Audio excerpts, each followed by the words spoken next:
নবী পাইলে নিরালায়, এখন তো ভাইরাল গজল এটা বাংলাদেশে। তো এখন এর পরে তো নবীরা নিরালায় পেলে, একাকি পেলে কি করতো, এটার বাসনা কবি জাহের করছে।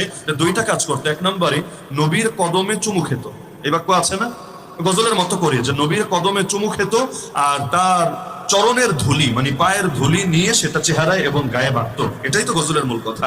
হ্যাঁ, আবেগের দৃষ্টিকোণ থেকে যদি দেখেন তাহলে এটাকে আপনার কাছে জুৎসই মনে হতে পারে যে হ্যাঁ, নবীরে পেলে নবীর পায়ে চুমু খেত, এতে কি সমস্যা এমন হয়েছে? কিন্তু একটা জিনিস মাথায় রাখবেন যে আমাদের নামটা আহলে সুন্নাত ওয়াল জামাত। আমরা আল্লাহর নবীর সুন্নাতকেও আদর্শ মানি, সাহাবায়ে কেরামকেও আদর্শ মানি।